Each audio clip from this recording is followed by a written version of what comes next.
Film की शुरुआत होती है फिल्म के मेन कैरेक्टर बियर से। वो अपनी फ्रेंड निकी को बहुत ज़्यादा पसंद करता है।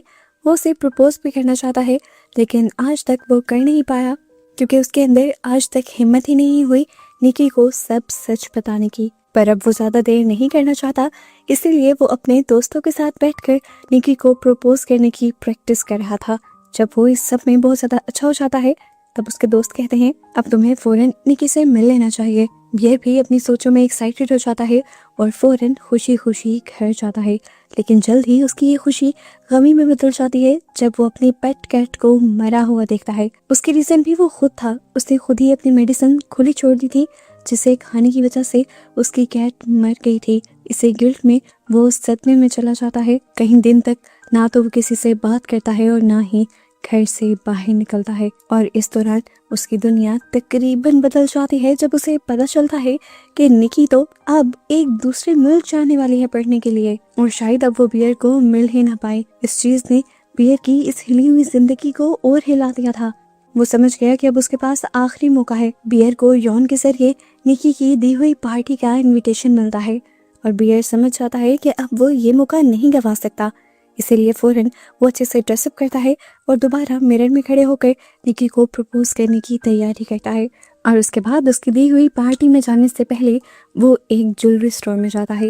वो निकी के लिए एक बहुत अच्छा सा प्यारा सा गिफ्ट लेना चाहता था और वो इस सब में बहुत ज़्यादा कंफ्यूज था। गिफ्ट लेने के लिए वो यहाँ सेल्स गर्ल की ही हेल्प लेता है और एक प्यारा सा लॉकेट खरीद लेता है। लेकिन अभी भी वो बहुत ज़्यादा नर्वस था। वो मजाक में सेल्स गर्ल से पूछता है कि क्या यहाँ पर कुछ ऐसा है जो मेरी लक को बेहतर कर सके।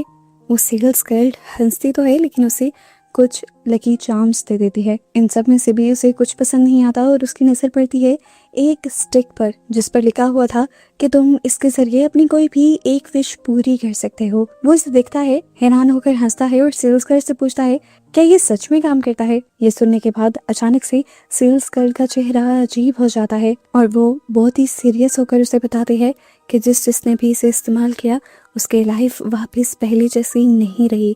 ये सुनकर बियर को थोड़ा डर तो लगा था, लेकिन फिर उसने इस बात को इग्नोर कर दिया।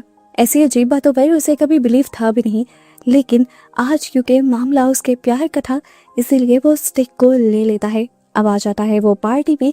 यहाँ पर सब लोग बहुत ज़्यादा एंजॉय करते हैं, लेकिन इस पार्टी में भी वो निकी को निकी के लिए लाया हुआ गिफ्ट नहीं दे पाता। अब पार्टी भी खत्म होने वाली थी। बियर अपने दोस्त इयॉन को इशारा करता है कि वो सभी दोस्तों को लेकर यहाँ से चला जाए ताकि निकी और वो थोड़ा सा अलग टाइम स्पेंड कर पाए। सभी दोस्त उसका इशारा समझ जाते हैं और एक एक करके यहाँ से निकल जाते हैं। जिसके बाद बियर निकी को लेकर अपनी कार में उसे उसके घर ड्रॉप करने के लिए निकल जाता है।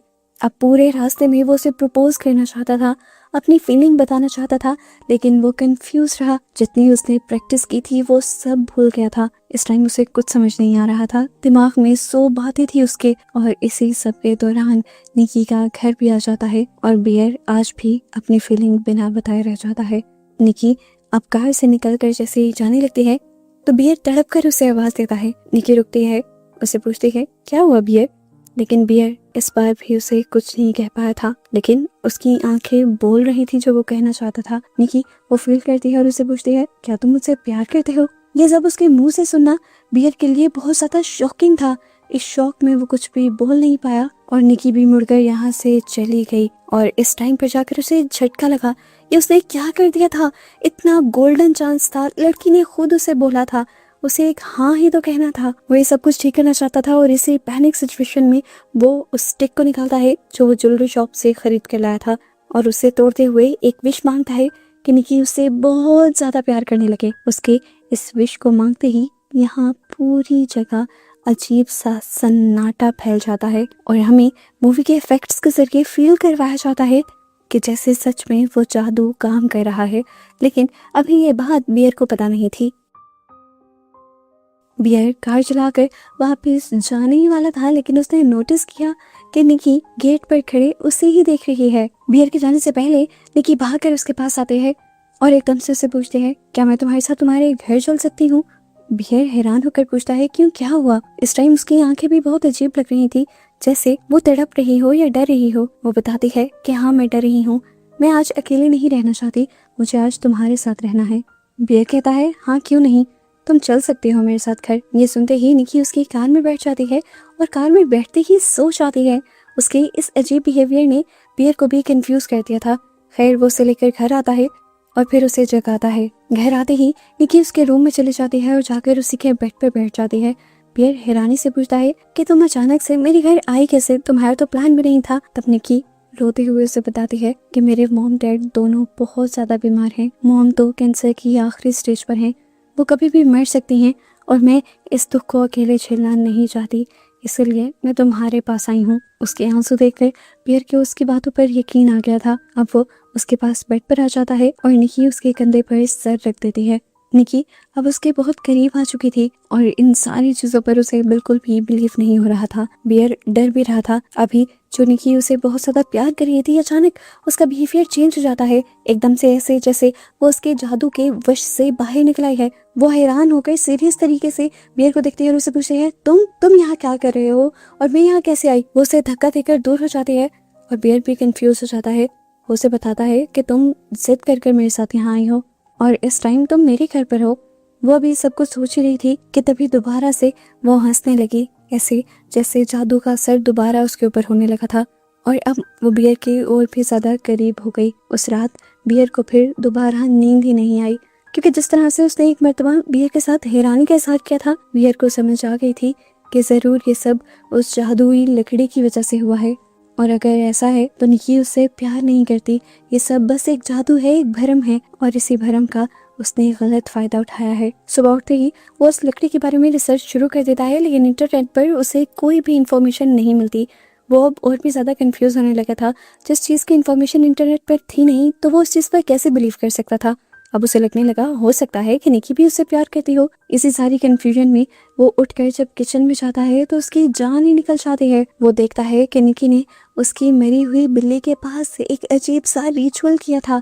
यहाँ पर एक सैटेनिक साइन बनाया हुआ था और उसके बाद उसकी मरी हुई कैट के बॉडी पार्ट्स के साथ पता नहीं क्या अजीब किया हुआ था। बियर को ये सब कुछ देखकर काफी ज्यादा डर लगता है, लेकिन वो निकी से कुछ भी नहीं कह पाता क्योंकि निकी उसे बहुत प्यार से आकर बुलाती है। अब ये दोनों यहाँ से एक साथ अपने काम पर चले जाते हैं और निकी एक्साइटेड होकर ये सारी बातें यॉन को बताता है कि किस तरह निकी एक रात उसके साथ रही। वो अब एक और भी सवाल करता है यॉन से कि तुमने मुझे पहले क्यों नहीं बताया कि निकी के पेरेंट्स इतने ज्यादा बीमार हैं। ये सवाल सुनकर तो यॉन भी हैरान हो गया था, उसके पेरेंट्स बीमार नहीं थे। यॉन कहता है तुमसे किसने कहा कि वो बीमार हैं। बियर कहता है निकी ने खुद। तब यॉन उसे बताता है पता नहीं क्या चल रहा है यहाँ पर, ना तो निकी के पेरेंट्स बीमार हैं और मैं तो इस बात पे भी हैरान हूँ कि वो रात तुम्हारे घर रही कैसे, क्योंकि वो तो तुम्हें भाइयों की तरह समझते थे और मैं कभी भी तुम्हारी फीलिंग्स हर्ट करने के लिए तुम्हें ये बात बता भी नहीं पाया। ये सुनना था कि बियर को एक और बड़ा शौक लगा और अब उसे समझने में देर नहीं लगी कि ये सब उस मैजिकल छड़ी का कमाल था। उसे गिल्ट होने लगा था कि वो लड़की जो उससे सच में प्यार नहीं करती, वो जादू के जरिए उसका गलत इस्तेमाल कर रहा है, उसकी फीलिंग्स से खेल रहा है।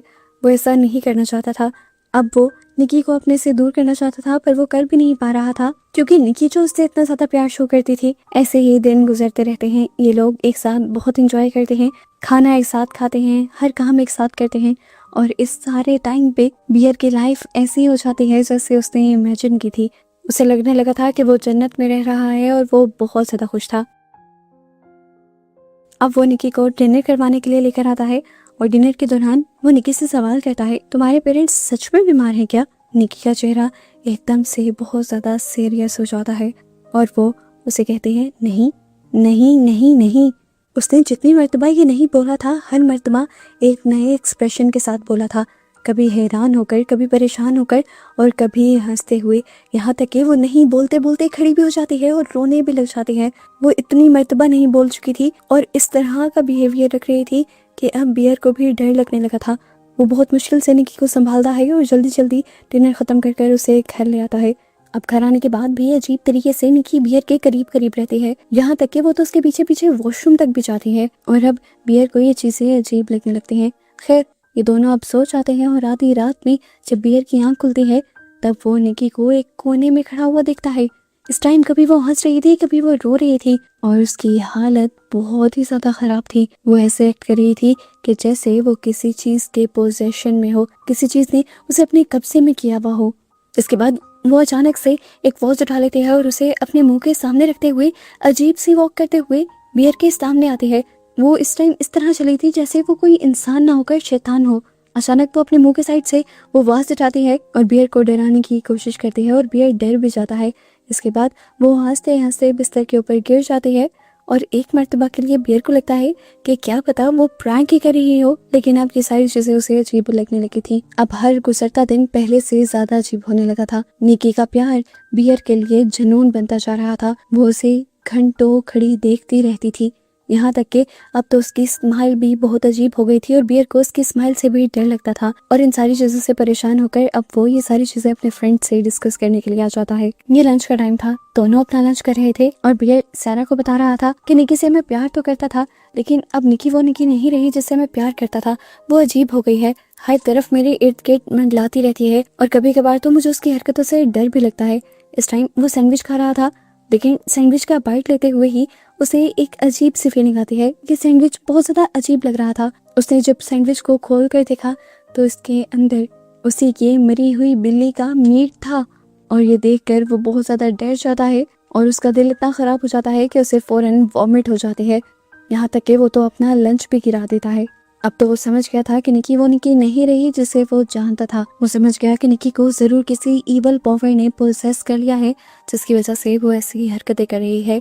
नहीं तो एक नॉर्मल लड़की के दिमाग में ये ख्याल आ ही नहीं सकता कि वो पेट के मीट का सैंडविच बना दे। इन सारी चीजों से घबराते हुए जब वो घर लौटा है तो उसे दोबारा आने की बहुत ही अजीब हालत में मिलती है। उसके मुंह पे बहुत अजीब व गरीब लिक्विड लगा था, जैसे उसने किसी चीज को खाया हो, किसी जानवर को खाया हो, और उसकी हालत भी बहुत अजीब थी और आंखों में उसकी ऐसे चमक थी जैसे उसने कुछ जीत लिया हो। बियर इन सारी चीजों से डर जाता है और उसे कहता है कि जाओ तुम जाकर फ्रेश हो जाओ, मैं बाहर से होकर आता हूँ। वो इस टाइम घर में रुक भी नहीं सकता था इस हालत में निकी के साथ। अब दिन ऐसे ही गुजर जाते हैं और कुछ दिन बाद बियर निकी के आने की खुशी में एक पार्टी अपने घर में देता है। सब लोग बियर और निकी को देखकर बहुत ज्यादा खुश थे क्योंकि सबको पता था कि बियर निकी से बहुत ज्यादा प्यार करता है। लेकिन यहाँ जो सब लोगों को अजीब लग रहा था वो ये था कि निकी कभी बियर से प्यार नहीं करती थी और इस टाइम वही किसी जुनून की हद तक बियर से अपना प्यार शो कर रही थी। सभी बातें करने लग जाते हैं यहाँ पे और यहाँ निकी नोटिस करती है कि सब बियर के साथ बहुत ज्यादा अटैच हैं और ये चीज देखकर उसे गुस्सा आ जाता है। वो खड़ी होती है और सबसे कहती है कि अब तुम सब मरने वाले हो। सबको उसकी बात अजीब लगी थी। वो सबसे कहते हैं कि मुझे वो लोग बिल्कुल पसंद नहीं जो बियर के करीब आते हैं। उसकी बातों से ये सब लोग डर गए थे, यहाँ तक कि बियर भी। बियर समझ गया था कि उसका ये प्यार से बहुत आगे बढ़ गया है और जरूर ये अब कुछ गड़बड़ करेगा। ये कहने के बाद ऐसा नहीं है कि निकी यहाँ से चली जाती है या कुछ नहीं करती। वो यहाँ पर पड़ी हुई एक बोतल उठाती है, उसे टेबल पर मारकर तोड़ देती है और उसके बाद उसे अपने ही मुंह पे स्टैब कर देती है। ये नजारा देखकर सब लोग बहुत ज्यादा डर जाते हैं और बियर सब लोगों से सॉरी कहते हुए सब लोगों को घर जाने को कहता है और उन्हें बताता है कि आज तक निकी की तबीयत कुछ ठीक नहीं रहती, मुझे उसे डॉक्टर के पास लेकर जाना चाहिए। बियर घर आकर उसे गुस्से में सवाल करता है कि आखिर तुम्हें हो क्या किया है, ये सारी हरकतें तुम क्यों कर रही हो, क्या तुम मुझे किसी चीज की सजा देना चाहती हो। बहुत ही अजीब अंदाज में निकी कहती है नहीं ऐसा कुछ भी नहीं है। वो इस टाइम भी उसके करीब आने वाली थी, लेकिन बियर उससे दूर हो जाता है और उसे कहता है मैं अब तुमसे तंग आ चुका हूँ, तुम्हारे ये जुनून मुझसे बर्दाश्त नहीं हो रहा और अब बस बहुत हो गया, मैं तुम्हें तुम्हारे घर छोड़ाऊंगा और तुम अब मेरे घर नहीं रहोगी।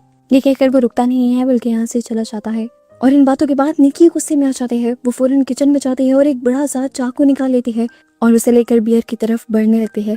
अब बियर कंफ्यूज हो गया था, अपने आप को बचाने के चक्कर में वो नीचे भी गिर जाता है और इस टाइम उसे समझ आ जाता है कि अपनी जान बचाने के लिए उसे क्या करना है। नहीं, मैं कहीं नहीं जा रहा, तुम भी कहीं नहीं जा रही, हम दोनों इधर ही हैं और मैं तुम्हारे साथ रहूंगा। ये सुनते ही निकी वो चाकू फेंक देती है और एकदम से उसका भयानक मूड प्यार वाले मूड में बदल जाता है और वो बियर को लेकर कमरे में चली जाती है और पूरी रात उसका बाजू पकड़कर ही सोती है। आधी रात को जब बियर ये देखता है कि निकी पूरी तरह सो गई है तब वो बहुत ही ध्यान से उठकर घर से बाहर निकल जाता है और सारा को घर के बाहर बुलाता है क्योंकि सारा भी अब उसके लिए बहुत ज्यादा परेशान थी। वो गाड़ी में बैठकर सारा को निकी की हालत के बारे में सारी चीजें बताता है और इससे पहले कि वो मैजिकल स्टिक वाली भी बात बता पाता निकी की आंख खुल जाती है और बियर को घर पर ना देखकर वो डर जाती है और जब वो बाहर आकर बियर को सारा के साथ देखती है तो उसे बहुत ज्यादा जलसी होती है और इस जलसी में वो जो कुछ करती है उसका तो इन दोनों ने सोचा नहीं था। अचानक से वो सारा की साइड पर आकर गाड़ी के शीशे तोड़ देती है। गाड़ी के शीशे स्टीयरिंग पर रखते हुए वो बार बार उसके मुंह को स्टीयरिंग पर मारती है, यहाँ तक कि सारा की मौत हो जाती है। और बियर को तो कुछ करने का, कुछ कहने का टाइम भी नहीं मिलता। ये सब इतना जल्दी में हुआ था कि ये लोग शौक ही रह गए थे। बियर की तो सोचने समझने की ताकत भी खत्म हो गई थी। वो तो अपने आप को बचाने के लिए यहाँ से भाग भी नहीं पाया। सारा को मारने के बाद निकी अब गाड़ी की दूसरी तरफ से बियर के पास आई और उसने बियर को गले लगा लिया। अब वो इन सारी चीजों से थक चुका था। वो इन सारी चीजों को खत्म करना चाहता था, लेकिन कोई तरीका उसे मिल नहीं रहा था। फाइनली वो फैसला करता है उसी दुकान पे वापस जाने का जहाँ से उसने कोई स्टिक लिया था।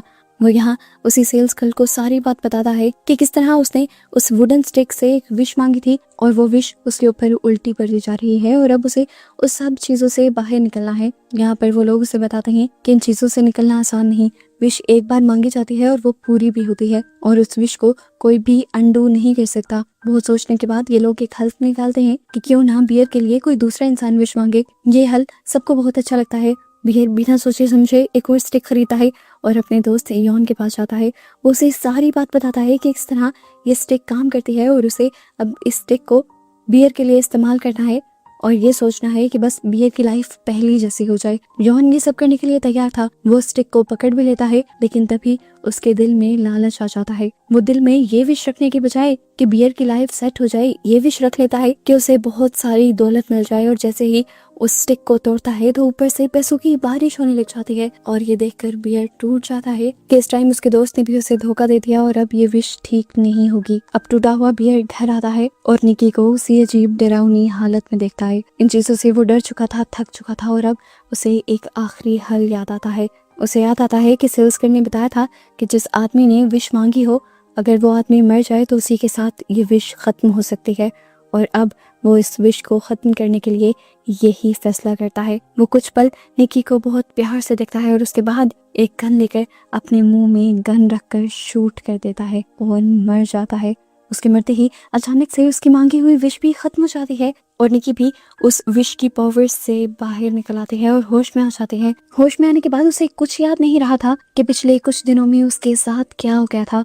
इस टाइम सामने पड़ी हुई बियर की लाश को देखकर वो जोर जोर से रोती है, चिल्लाती है और फिर अपनी हालत को देखती है। उसकी अपनी हालत भी ऐसी थी जैसे वो आधी पागल हो गई हो। वो इस सदमे में रोती चली जाती है और इस तरह उसे और बियर की लाश को दिखाते हुए ये मूवी इस सबक के साथ एंड हो जाती है कि कभी भी हमें किसी विश को पूरा करने के लिए गलत रास्ता चूज नहीं करना चाहिए।